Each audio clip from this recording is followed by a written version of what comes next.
नमस्कार सहकारी मित्रांनो, माझ्या यूट्यूब चॅनलला आपल्या सर्वांचे पुनश्च एकदा हार्दिक स्वागत आहे।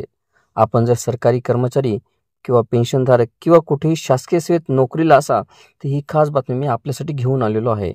पण तत्पूर्वी आपण आमच्या चॅनलवर नवीन असल्यास चॅनलला निश्चितच सबस्क्राईब करा आणि बेल आयकॉनला प्रेस करून ऑल नोटिफिकेशन्स ऑन करा, जेणेकरून आपल्याला व्हिडिओचे सर्व नोटिफिकेशन्स सर्वात अगोदर हे प्राप्त होतील। जर तुम्ही केंद्रीय कर्मचारी असाल किंवा तुमच्या कुटुंबातून अथवा मित्र परिवारातून कोणी शासकीय सेवेत असेल तर ही खास बातमी मी तुमच्यासाठी कामाची ठरणार आहे। खरे तर केंद्रीय कर्मचाऱ्यांना लवकरच महागाई भत्ता वाढीची भेट मिळणार आहे। यामुळे त्यांच्या पगारात मोठी वाढ होणार आहे।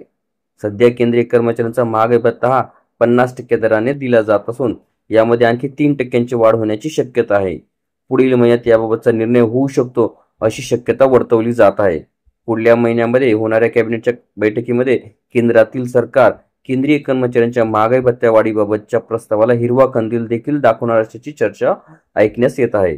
अशातच केंद्रीय सरकारी कर्मचाऱ्यांच्या संदर्भातील आणखी एक महत्त्वाचा नियम नुकताच बदललेला आहे।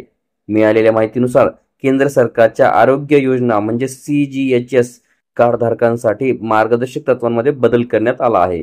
केंद्रीय आरोग्य मंत्रालयाच्या कार्यालयीन ज्ञापनामध्ये सुधारित मार्गदर्शक तत्वांची माहिती देण्यात आली आहे। सुधारित नियमानुसार कार्डधारकांना आपत्कालीन परिस्थितीमध्ये रेफरलची गरज भासणार नाही। या परिस्थितीमध्ये कार्डधारकांना all India institute of medical sciences म्हणजेच एम्स किंवा टाटा मेमोरियलसह सर्व प्रमुख सरकारी रुग्णालयांमध्ये थेट कॅशलेस उपचार आणि सेवांचा लाभ घेता येईल।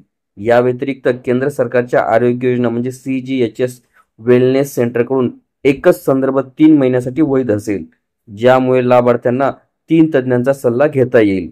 या कालावधीमध्ये जास्तीत जास्त 6 सलामसलत करण्याची परवानगी आहे। CGHS कार्डधारकांना नियमित तपासणी आणि किरकोळ प्रक्रियांसाठी 3 महिन्याच्या संदर्भ कालावधीमध्ये अतिरिक्त मंजुरीची आवश्यकता असणार नाही। 3000 रुपयांपेक्षा जास्त किमतीच्या विशेष चाचण्यांसाठी रेफरल आवश्यक असेल। त्याचप्रमाणे हॉस्पिटलायझेशन आवश्यक असलेल्या प्रक्रियेसाठी देखील पूर्व परवानगी आवश्यक असेल।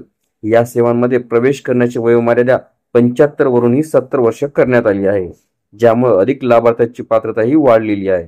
या सुधारणांमुळे CGHS लाभार्थ्यांसाठी आरोग्य सेवांमध्ये वाढ होण्याची अपेक्षा आता व्यक्त होऊ लागली आहे।